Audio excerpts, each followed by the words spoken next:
Hello, I'm Dick Cavett, and I can't really think of another director who has held the public's fascination and affection the way that Alfred Hitchcock did.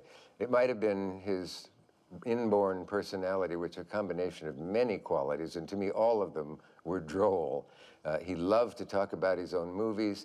He loved to describe an incredible effect and then say, "How did I do it?" And you had to guess, and then he would eagerly say, "No, no," and tell you the way a kid would tell you how he just invented a card trick. Well, we taped this show in 1972, and he was promoting his newest film, Frenzy. And the afternoon of the taping, by the way, my friend Marshall Brickman on my staff came up with a very bright idea for the opening of the show. I think you'll like it. Watch.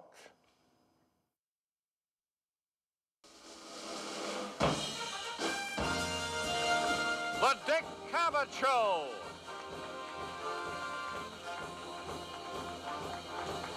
Tonight, Dick's special guest is Alfred Hitchcock. Ladies and gentlemen, Dick Cavett.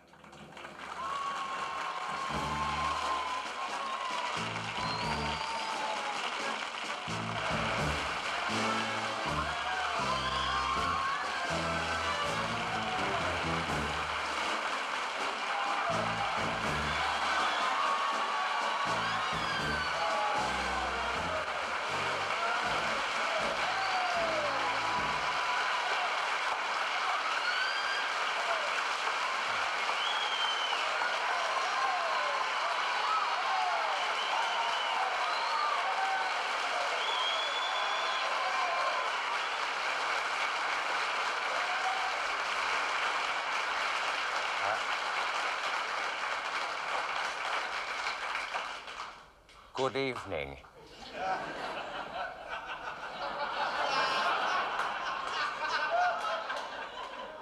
Let me explain. As you know, one of Mr. Hitchcock's trademarks is appearing in anything that he does. And since this show tonight is something that he's doing, we thought we would get that appearance in right at the beginning. Another of Mr. Hitchcock's trademarks is scaring the bejabbers out of nearly everyone. And he's done that in so many films that it's hard to say what would be your favorite, whether it would be Cary Grant being chased across that abandoned cornfield in Kansas by the airplane in North by Northwest, or Joel McCrea watching a windmill turning in the wrong direction in Foreign Correspondent, or Cary Grant bringing a glass of milk that might be poisoned to Joan Fontaine in Suspicion, or the shower scene in Psycho, or another scene from Psycho in which Martin Balsam is trying to find out why there have been so many murders and goes upstairs in that truly frightening house to find out what kind of maniac might be up there. Do you remember the scene? If not, here it is. Roll it. Don't watch if you have a weak stomach.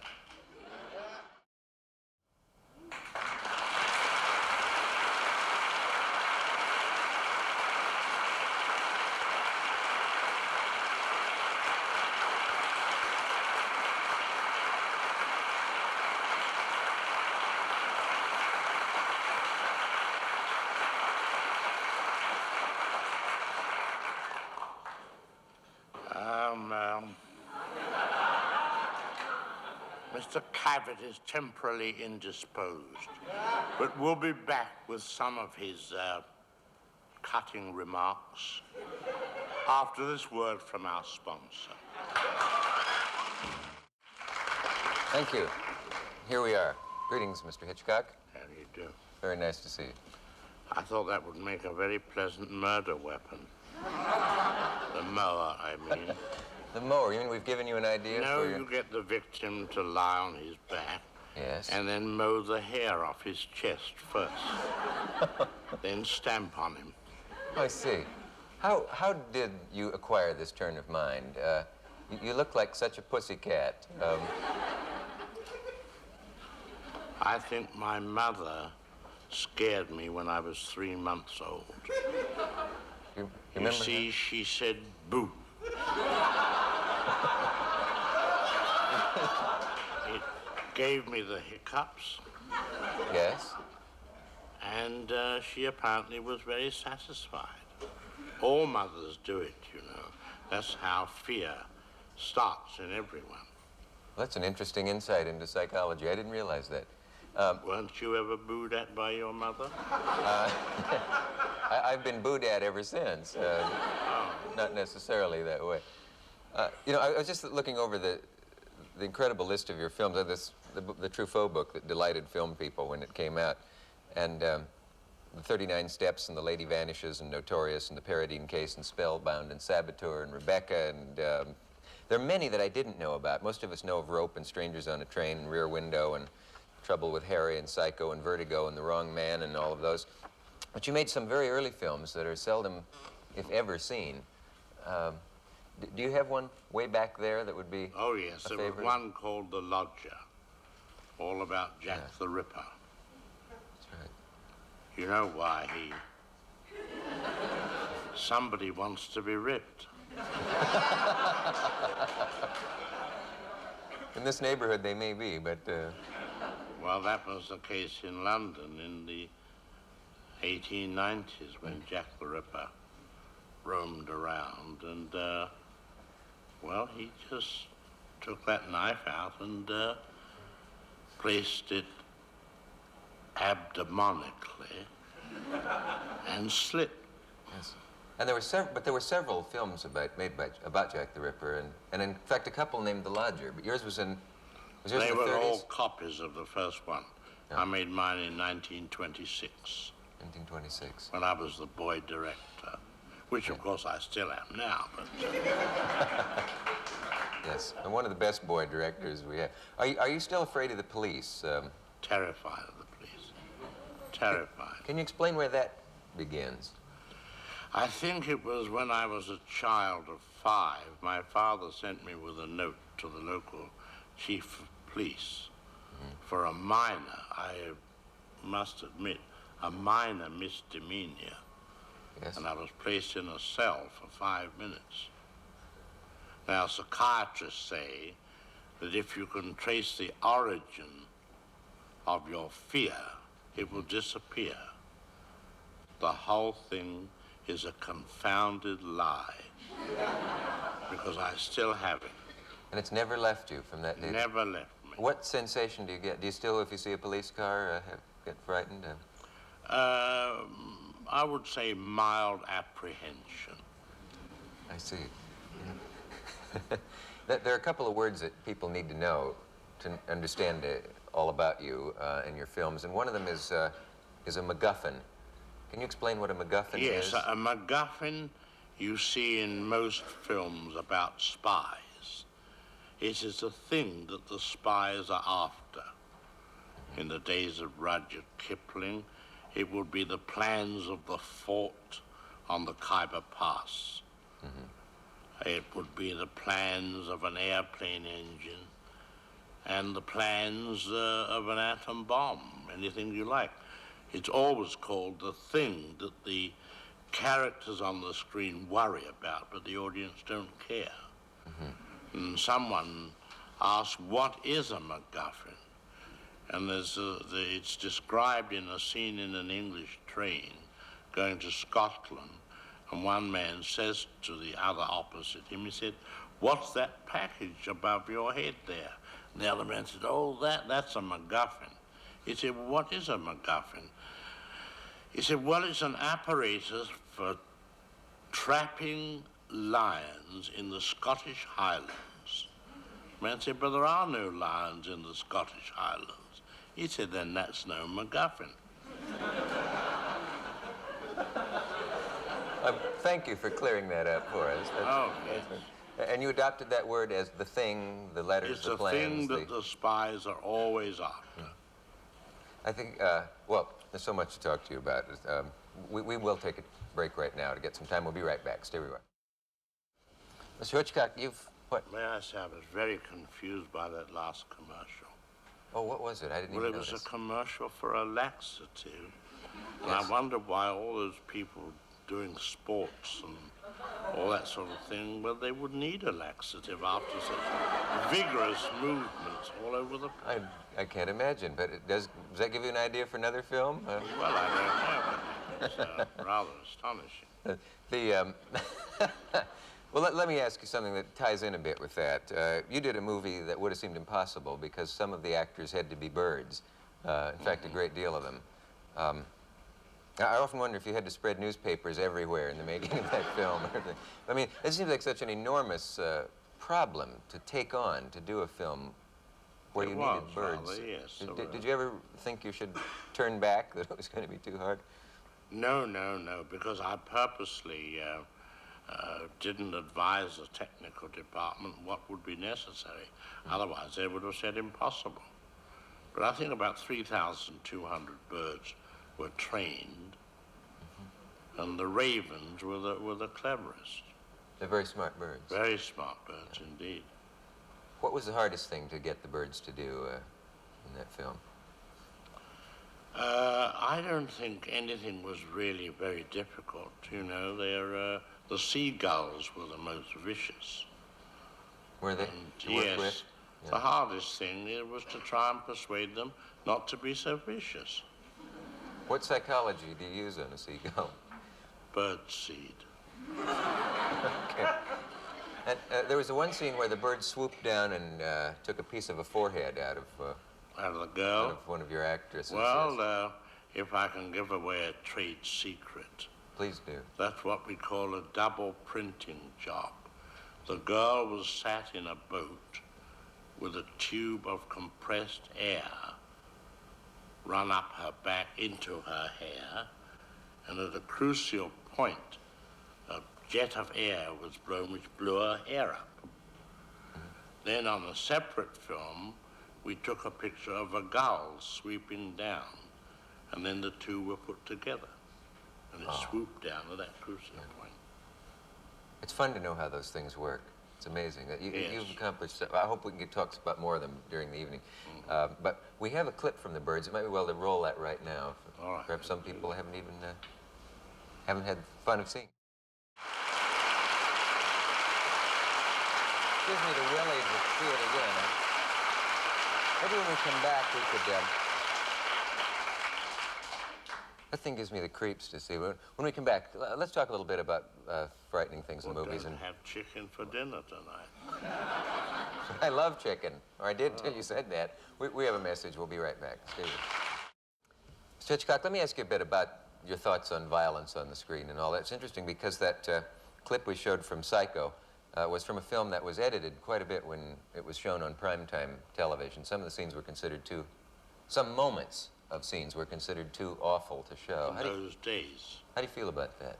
Well, there's more permissiveness today, but don't forget that's 10 years ago. Things were quite different then. You think if they showed Psycho now, they would be able to show every scene that you shot? I think so, without a question, sure. Really? I doubt that, because they were rather worried that we were showing anything tonight from that. Well, there's a different approach for television than there is for movies. Oh, yes, I meant on television. That on television they edited. No. Television, the same conditions apply today. Still, yeah, I see. I didn't make that. But I'm surprised, really, that in English television, when I was over there, they allow a certain amount of nudity on English television. Complete nudity on English television. Yes, considering the weather over there, I'm surprised. They must heat the studios somewhere, because I know what you mean about it. But Somebody it's asked true. me the other day, how long did I think nudity would last on the screen? And if you wouldn't think me too vulgar in saying, I said that all breasts sag eventually. I expect. You have research to prove that? No, I'm afraid I don't. No. In that scene from Psycho, you had a curious effect that it seemed that Balsam seemed to be almost floating backwards, which added to the horror of it a bit. It was like a dream. He seemed to be almost in slow motion a bit as he fell backwards. And I realized the second time I saw it that was where part of the fright came from. Well, the point is that if a person falls, they are fighting the fall. I mean, they don't just drop back. You know, if you're falling back, there's an effort to prevent it. And I think you get that effect there. But didn't you do something special in the shooting of that, or did you have him suspended? Oh, well, it was a double printed thing. It was. He didn't fall down a single stair. He sat in a very comfortable chair and just lay there like that. Is that right? Yes, we made the background first of moving down. I'd love to know how you did. I've done all of those things. Well, a lot of the answers that's how are in the actors Truffaut earn book. their money, you see. Yeah. by not having to do the things they're supposed to do. You called actors cattle once in your career and offended a few of them. Well, I think at the time, I think I said, well, I was accused of calling actors cattle, and I said that I would never say such an unfeeling, rude thing about actors at all. What I probably said was that all actors should be treated like cattle.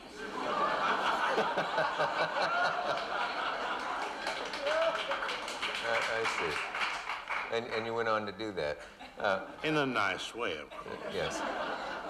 Fed them at the right hours and brushed them occasionally.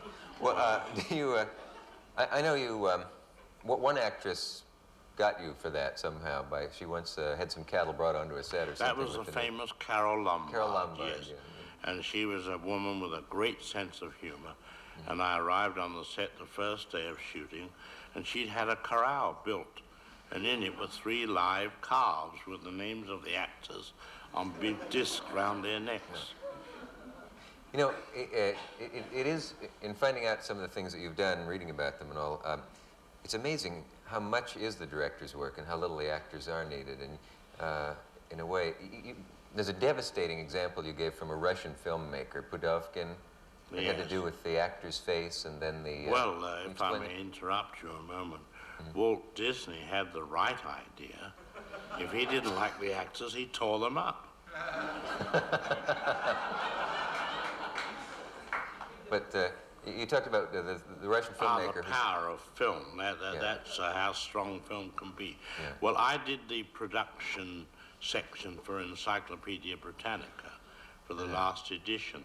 And in it, I describe a scene such as in the picture Rear Window, Yes, where you have James Stewart, a close-up of him, and he looks, you see, and you cut, well, say, for example, a woman nursing a baby. Now you go back to Mr. Stewart, and he smiles. So what have you demonstrated? That he's a nice, benevolent gentleman. Now take the middle piece of film away. He looks, he sees. Now cut to a girl in a bikini, and he smiles. Now he's a dirty old man. And it's the exact same smile. Exact same smile, the same look. The subject is changed. And you said that there's even a more dramatic example. That was the Russian filmmaker who showed an actor's face and then a dead baby, and then the actor's face, yes, and then a bowl of soup, and then the actor's face. And in each case, it was the same shot of the actor's face, but in the one seemed to be sorrow, and the other seemed to be hunger. Hunger, that's quite true, yes. So you could get an Academy Award performance for an actor with only one shot of him, really. Well, I did it years ago with an actress, and I found her very difficult. And I did all her close-ups and said, look here, look there, look down, look across, move around. And go home. And then you may go home. And I brought in another actress, and I used all her hands, and she was cutting meat, and it was the prelude to a murder scene. And you just put everything around it? I used the hands only, yes. Gee. Is there a scene you wouldn't do over again? Are you sorry you did some? I'm thinking of one specifically, the boy with the bomb. Well, that was because I made the terrible mistake of having a boy carry a bomb across the city. You, the audience, knew that it was a bomb. And I built it up and up until the various clocks and all the hold-ups. And you knew it was going to go off at 1 o'clock, but I let the clocks go 1 minute past 1, 2 minutes, and worked the audience up, and then I let the bomb go off. And he was on a bus, and it blew the whole thing completely. And I remember I was at the press show, and a woman critic came up with both raised fists and said, how dare you do a thing like that? Even a hard-boiled critic was taken away with the whole thing. I'd made the mistake in not relieving them at the end of the suspense. In other words, if you put an audience through the mill like that, you must relieve it. The bomb must be found and quickly thrown out of the window. Then it goes off out there, and the audience are relieved. And if you had it to do over again, I'd never let the bomb go off. what would you do with the rest of the movie? Well, you mean, well, that wouldn't be the last scene in the movie. No, that's true. But was it because was it also because a child was killed in the scene that they thought it was too brutal? No, I don't think that's the reason. I think the reason is that an audience gets worked up Yeah. and they need relief. For example, if anybody goes on a roller coaster, they scream, it goes down the big dip and up and around, they're screaming all the time, but always get off giggling. Yeah. Or you go to the midway and you pay money to go into the haunted house. And skeletons jump up and the floor does all kinds of things, but they always come out giggling. Now the question, why do people pay money to be scared? Do you know the answer? Of course not.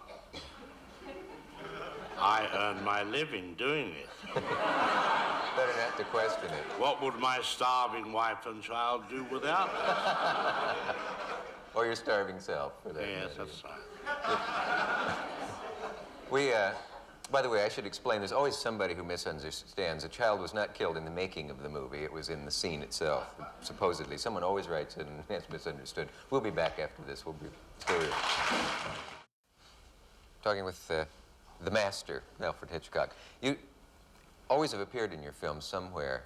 I know that became a problem for you because you found that people watched for it, so that you had to do it early in the film to get it out of the way after it became known. But in Lifeboat, you were out at the whole cast was out at sea in a lifeboat, and there was no way, unless you pedaled past on one of those machines, you could do that. Or swam past as a whale, you mean? Spouting.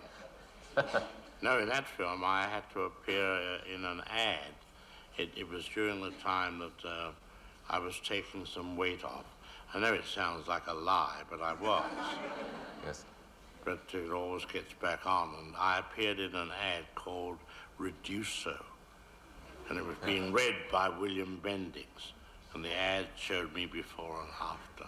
So you got into the film I got that way. into the film. Were those actors miserable in that lifeboat all that time?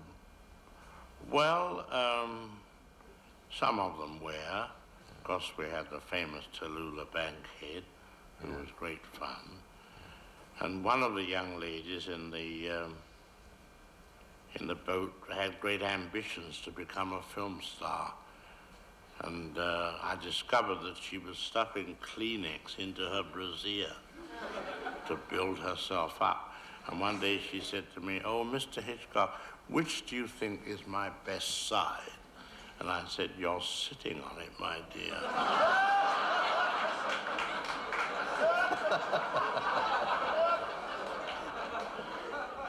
And that girl today, well, I guess we won't add. Probably still sitting on it.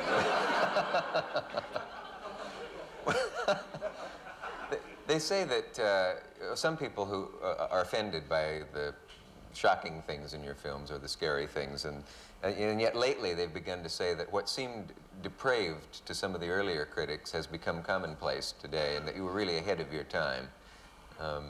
Does that mean anything to you? Do you believe that? No, it means I've got to get more ahead than ever. In other words, avoid the cliche. Where will you go? We don't know. Can't tell us. Where is the fun for it in you? The fun in it for you, I mean. What is funny? No, making a picture like Psycho. That's hilarious to me. It has to be.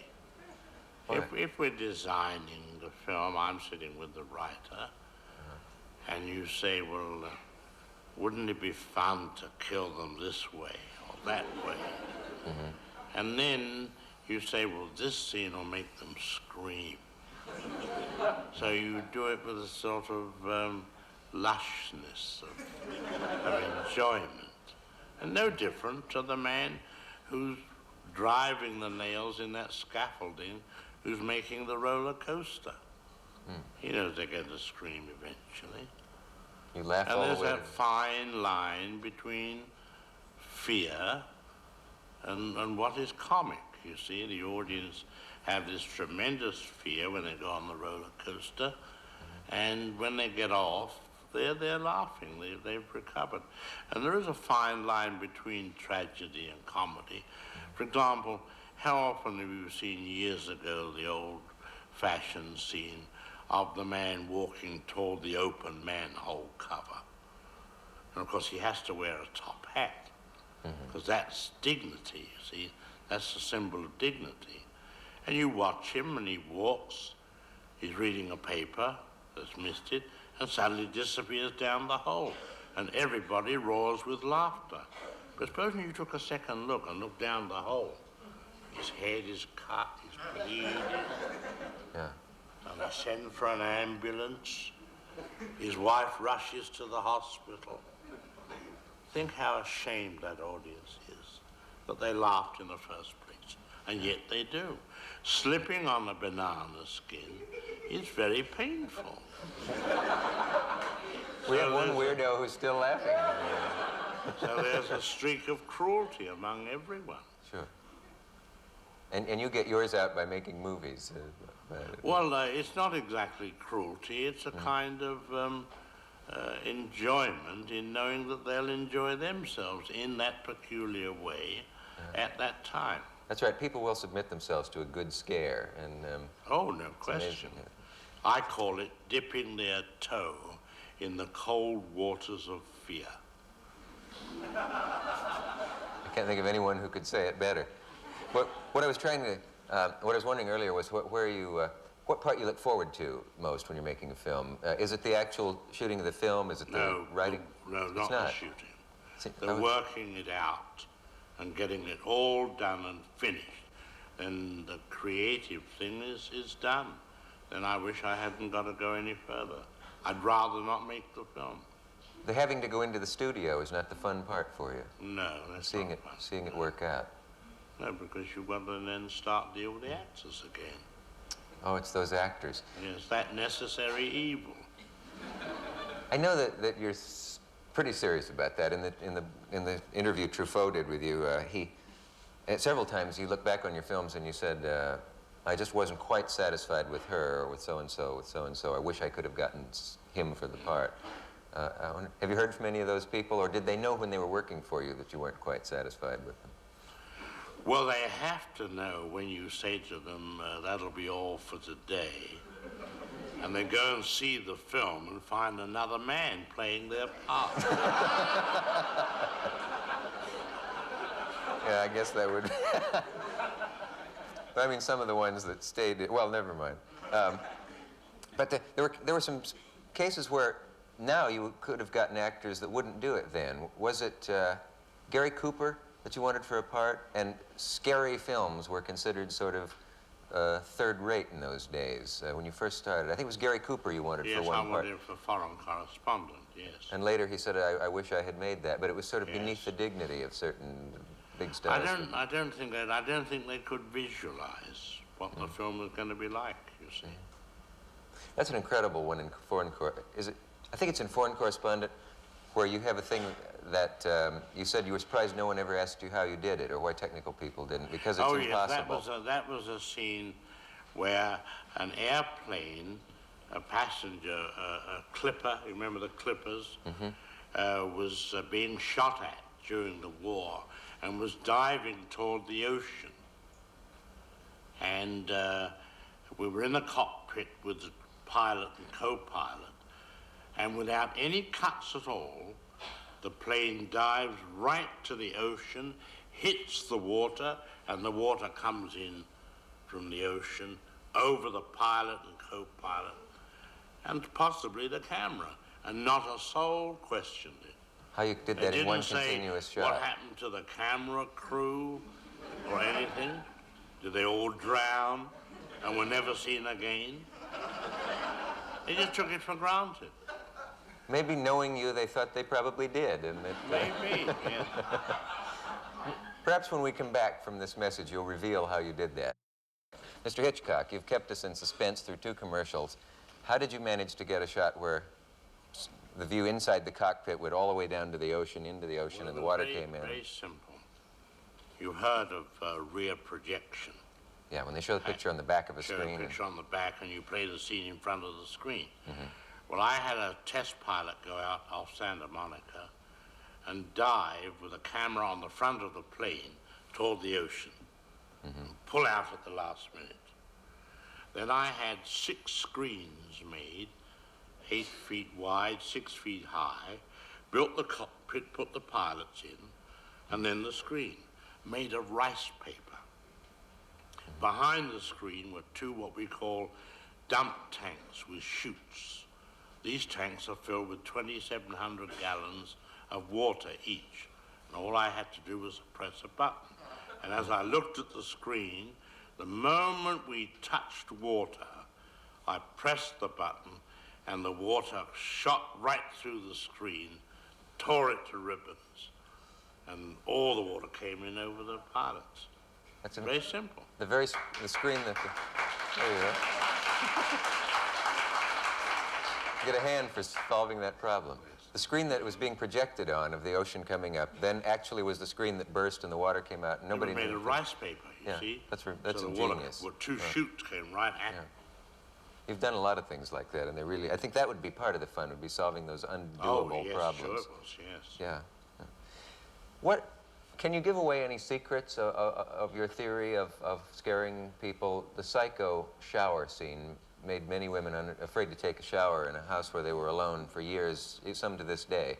Well, I had a letter from a man who said that my daughter, after she saw the French film Diabolique, would never take a tub anymore because they had a scene with a man coming out of a tub and taking his eyes out, some horror scene. Yeah. He said, and after seeing that, she'd never take a tub. Now, having seen Psycho, she won't take a shower. As a result, she's very unpleasant to be around. So I replied, I said, dear sir, send her to the dry cleaners.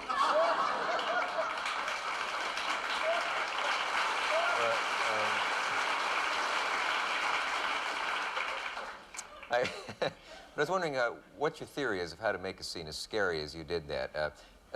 Without getting too technical, but a lot of film students are watching, because there are a lot of them around the country and colleges.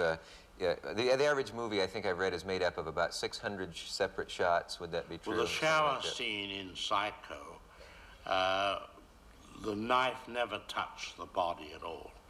It was just this fast cutting from one thing to another, the knife coming at the camera and so forth.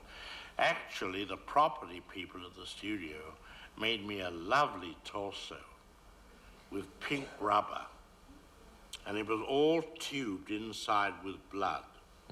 So that if you took a knife and stabbed this rubber torso, blood would spurt out immediately. But I never used it. It was all unnecessary because the cutting of the knife, and the girl's face and the feet and everything was so rapid that there were 78 separate pieces of film in 45 seconds. So this fear came from the putting together Yes, later, sure. not anything well, else. anything that you can involve an audience so close is much better than seeing it from a distance. I think there's nothing more boring than a barroom brawl in a Western. What do? Break up a lot of furniture and a lot of bottles on the shelf. Right. But if you took the audience right in and got an impression of a face, a hand, an arm, and feet and everything, you'd involve the audience much closer with it. Yeah, there are stories of people who said to you, aren't you going to show the whole room when they built an elaborate set? And you said, I think the stripes on the policeman's arm are enough to show that we're in a police station. Well, you don't have to show the whole room. And it also, you need a long shot for certain effects. If you want to show, we'll say, loneliness, then you have one figure alone in a room. I remember in the film Rebecca, the young girl there was brought to a big house. She was very scared. So naturally, when she walked into this big room, you made her small, deliberately, you see. In fact, to make her feel afraid, I even had a fan blow her hair slightly, even though the windows weren't open. Gee, that is interesting. You wanted the effect even though it wouldn't be realistic. That's right. Totally yes, realistic. Sure. And I gather you would never shoot from... Sometimes in a movie you'll see the cameras inside the fireplace behind the flames. Oh, that's charming, isn't it? That's putting the audience out of the frying pan into the fire. You'd never do that? Never. Why? What does that violate? Well, it's ridiculous. Yeah. Nobody can get inside the fire. They'll get burnt. It doesn't make sense. All those things are quite silly to me. Yeah. And yet some of them are still done, even though they haven't... Well, look at the movies you see today where they put flowers in the foreground, so blurred and out of focus, you don't know what it is. Mm-hmm. Quite unnecessary. I saw a Western like that, where about 9 scenes in a row started with a little cactus flower in the close-up and the rider in the distance. Well, was the story about a cactus flower?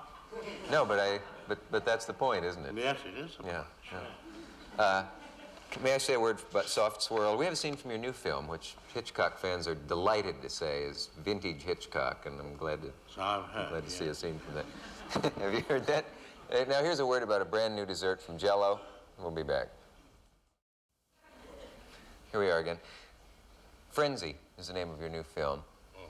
And we have a short bit from that, which I haven't seen, and presumably neither has the audience. Should you tell us anything about it? Oh, before you see it, you mean? Or Well, would you rather tell us after? I think after would be better. All right. Let's let the man's work speak for itself, and then the man.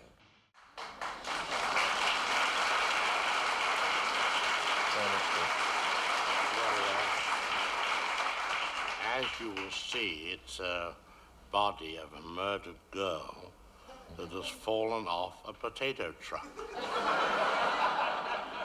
Got rid of another actor, did you? She's just fallen out of a sack of potatoes in which the murderer stuffed her right in among the potatoes. And this is a scene after the murderer has escaped, leaving the body on the truck. And due to the breaking of the truck, the body was shot out. I think the most significant thing about the whole scene is how it improved the taste of the potatoes. A movie for vegetarians. Definitely. I see. You do have the most odd sense of humor. How do you mean odd? You mean 1, 3, 5, 7, 9, 11? I don't know, some combination of numbers.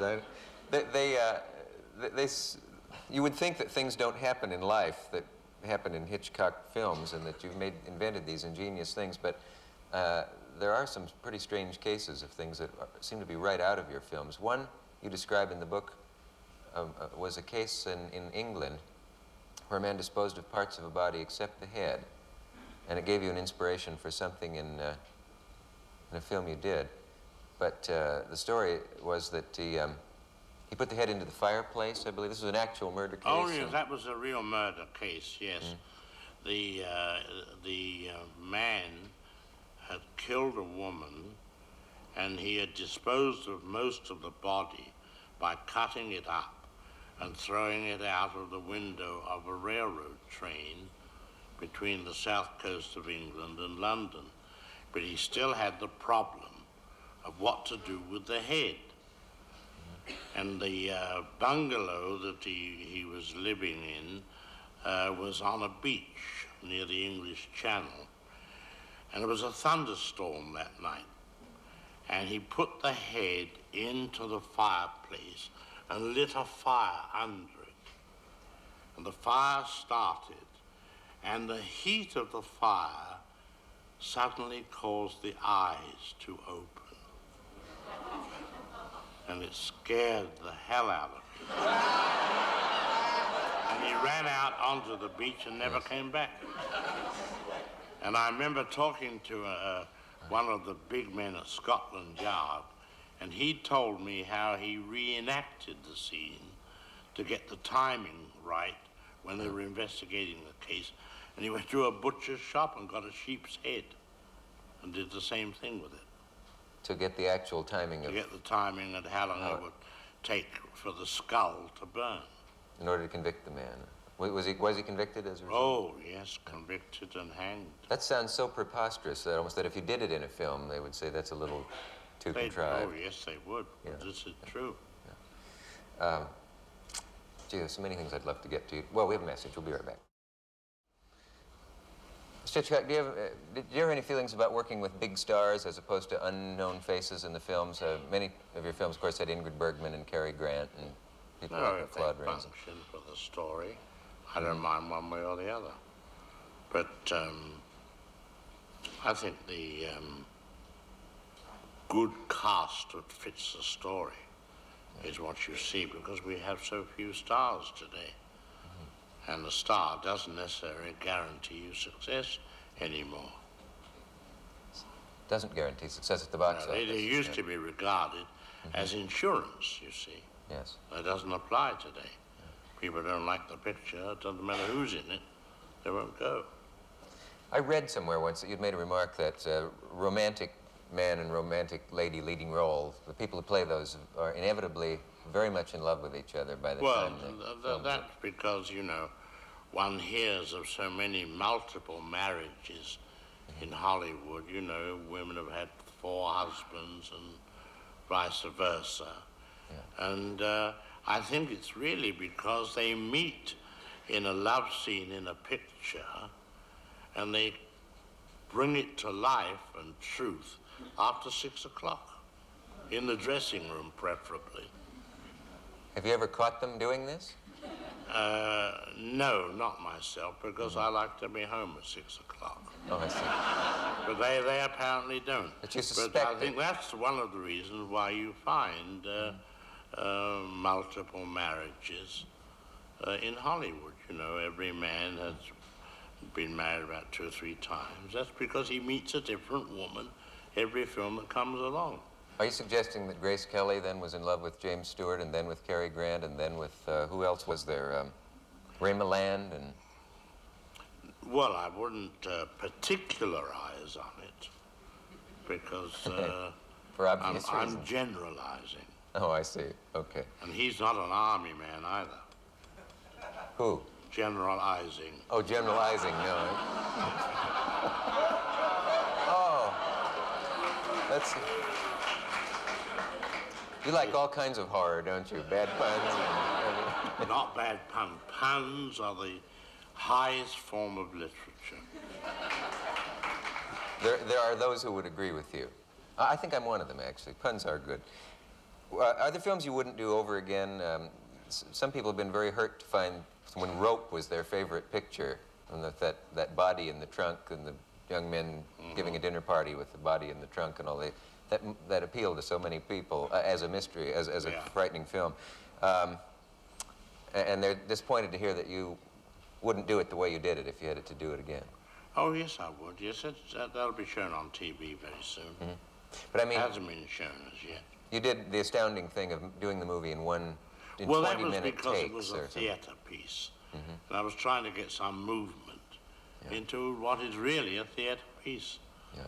So we followed the actors all around, and it was a prodigious job of production because walls had to slide away to let the camera go through, and all kinds of things. I remember the opening shot, we had this set, and it was a sort of a penthouse room, and we built a great big panorama of New York in miniature form, not just a painted backing.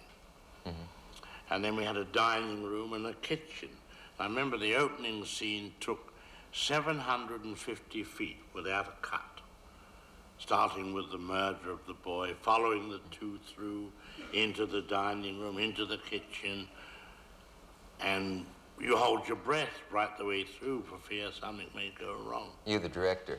And they got some champagne and brought it back, and as the camera came back, I said, my God, thank goodness this shot's over. And as we panned round, there's an electrician standing there, right in the window. Oh, and you couldn't rewrite the film to allow for that. Start all over again. I guess that's why they said you were crazy to try it, because what the average take in a film is how many seconds or how many It feet? could be half a minute, And you 2 did- minutes. You did 20-minute takes, I believe? 10 or 11-minute takes. 10 or 11, which is unheard of until you did it. I guess I'm fascinated with those technical things and how you did them. You told Truffaut a story about the glass of milk in Suspicion? In Suspicion, yes, Cary Grant is suspected of being a murderer.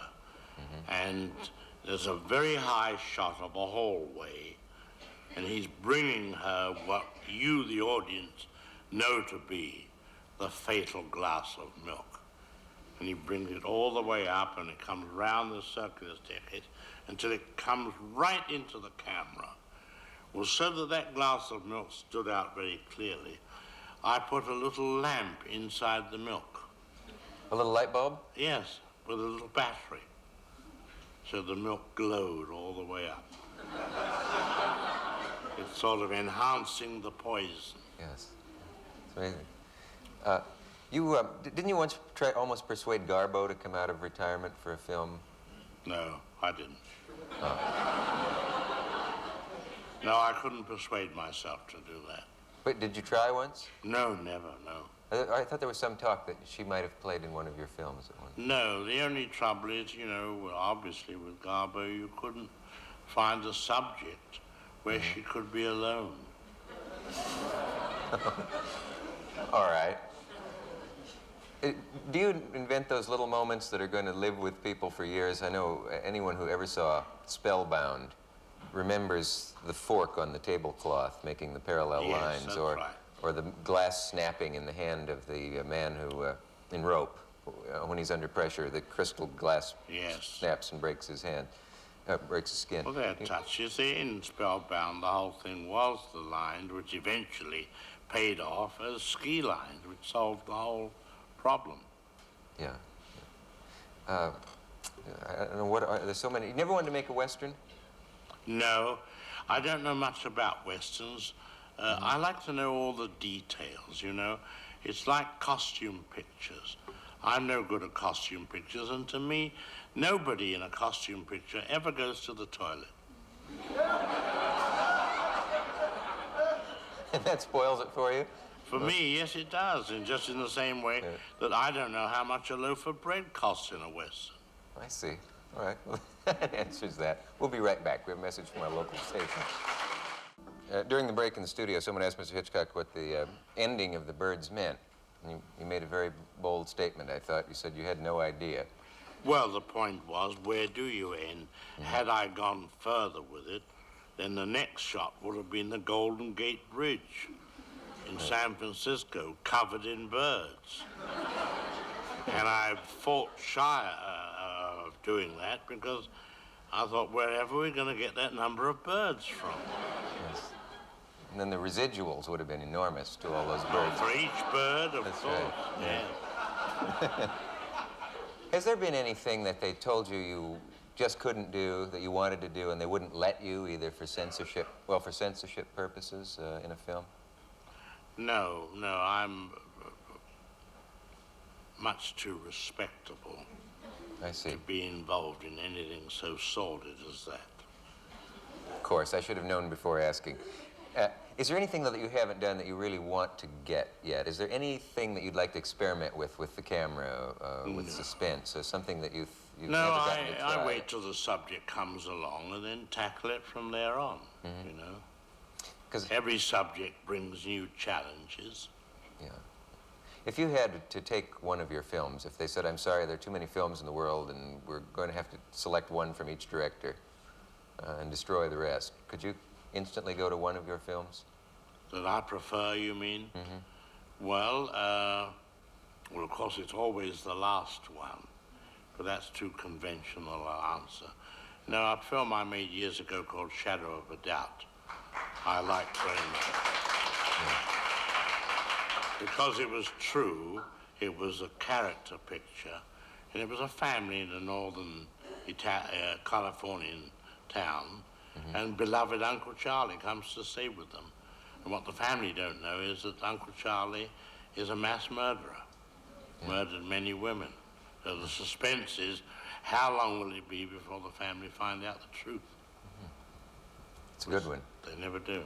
I think Notorious is one that I can watch every time it's on television, and and there doesn't seem to be anything wrong with that film, and it was made quite a number of years ago. 1944, and that's where I put in uranium as the MacGuffin. Yes? We all remember that word, boys and girls? A year before Hiroshima. Yeah, and no one could figure out later how you did that, because when you see the film now, you take the atom bomb for granted, but there was not an atom bomb, and no one knew it was uranium. in the course of manufacture. And I went with the writer, Ben Hecht, because one had read of the Germans experimenting with heavy water in Norway and that sort of thing. And I went with Ben Hecht, the writer, to Caltech, and we walked into the office of Dr. Millikan, the famous professor there, and said, how big would an atom bomb be? And there was silence, and then he spent an hour telling us how impossible the whole thing was. And I understand I was watched by the FBI for 3 months afterwards. Then how did you know to use uranium if they denied Well, everything? I knew that uranium, Lord Rutherford split the atom in 1920, and I knew that would be the way in which the atom bomb would be made. Then I heard of a place in New Mexico where men went in and never came out again. Where is that? Alamogordo, of course, where the first bomb was shot off. And you knew that did you know that within a year there would be an atom bomb? Just by the Well, I surmise? didn't know when, but I knew it was possibly coming. And the producer didn't believe in it. He said, I think that's a lot of nonsense. I said, you're worrying about the MacGuffin. I said, this is a love story between Ingrid Bergman and Cary Grant. Don't worry about it. If you don't like uranium, we'll make it industrial diamonds. And years afterwards, when the film was shown in Germany, he said to me, he said, you know, those Germans are very clever. Now that uranium is out of date, they've changed it to narcotics. Really? Gee. When you were a kid, what were you like? Were you... Nice. Were you? Were you a sweet boy? Were you popular? Very quiet. Did you have a lot of very friends? Dignified. Kept to myself. Didn't have a lot of little friends? No, never fought other boys. No. Was very diligent. And which reminds me, may I tell you a story? Yes. About a nice little boy. His father managed to get him into the best school in England, Eton College. You've heard of that.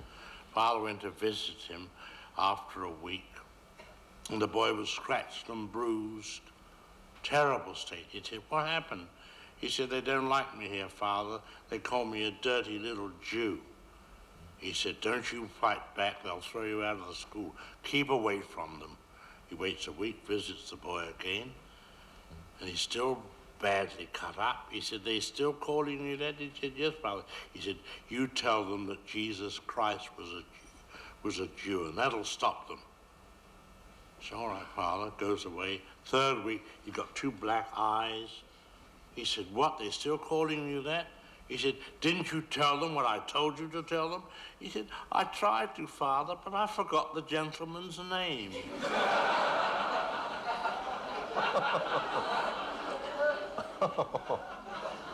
That's a story I have never heard and would not expect to hear anywhere else. I think it's a charming story, myself. Yeah, it's a nice story. It pulls in several directions. That reminds me of something. I don't know if you know that I know this or if you even remember it, but someone who works for me once had a friend who called you from a magazine to interview you, and he asked you if you were Catholic, because he said, we're the Catholic Digest, let's say, this magazine's name, and we want to do an article about you. And you said, what is the circulation? That's a very funny story. Is it? Oh. Yeah. Oh. Yeah, you can't always tell by the amount of laughter. But did you ever tell the man once he told you what the circulation was? I told him, yes. I was Jesuit educated. Yeah.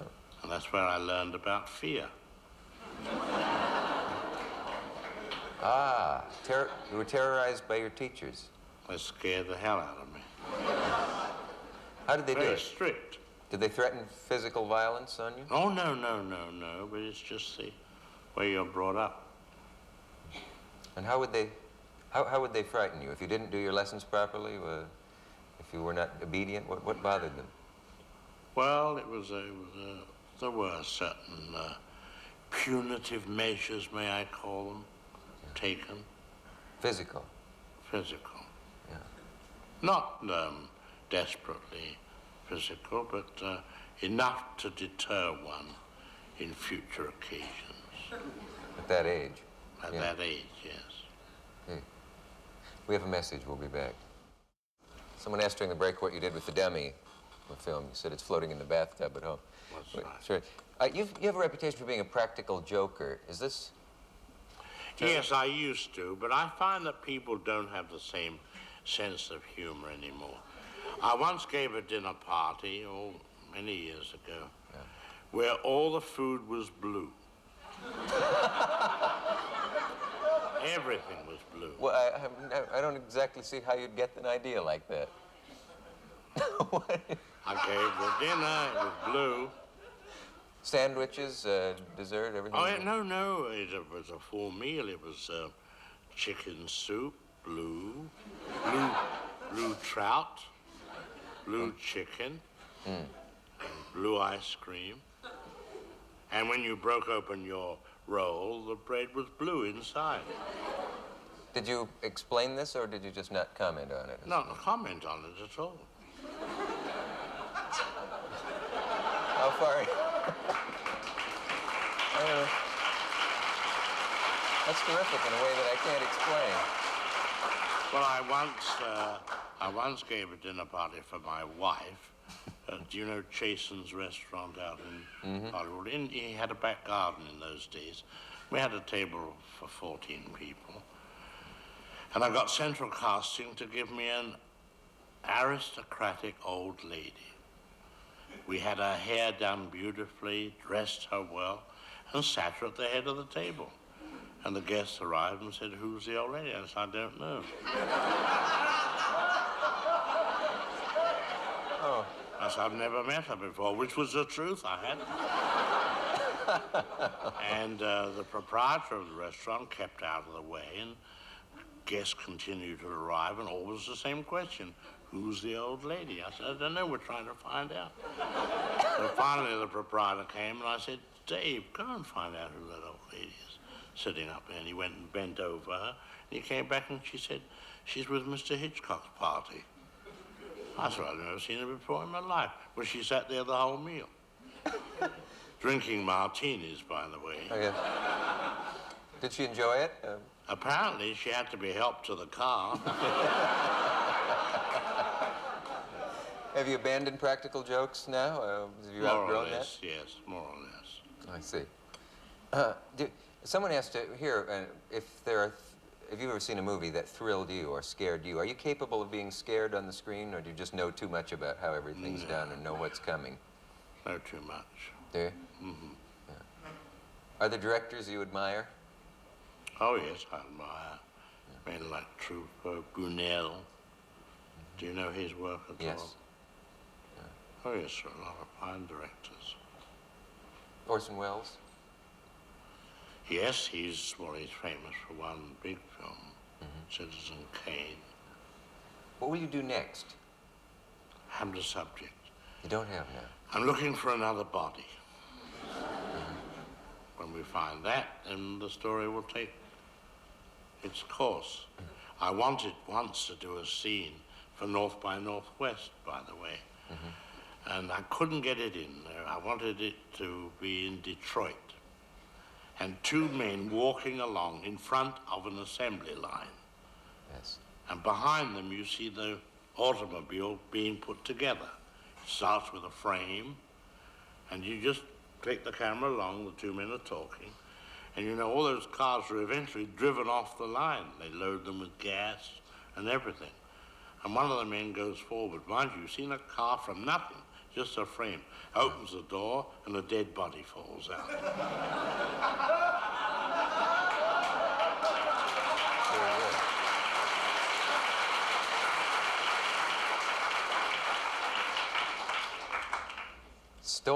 idea for a movie. Not a coincidence, the two of us. Somebody will hear it on the air and steal it from me. That's right. Do people constantly send you ideas, and do you welcome them, or are you? Not ideas, no, not really, no. What do you read for fun, pleasure? Biography. Never read fiction. You don't? No. No. Biographies of whose have you read? Oh, I've read all the famous generals and politicians, that sort of thing. Can you be happy when you're not working on a film? We are always working on a film somewhere or other. I see. Yeah. See. We only have a minute left. Is there anything that we haven't covered that you would like to mention? I don't think so. I think we've covered quite a bit of ground. I'd love to have you come back sometime. There's just so much we could talk about.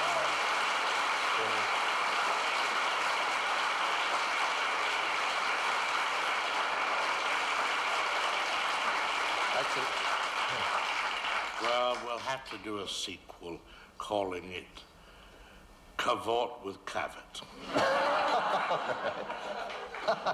After this message, we'll be back. We'll think about that. So many the people at home missed a number of things here in the studio. You must come back. Someone asked if it was trouble getting the children to work with those birds in that movie. And Mr. Hitchcock said it was hard getting the birds to work with the children. But please come back sometime, and it's been just a delight to meet you, and congratulations on the great work you've done. Thank you very much. Here you go. Good night.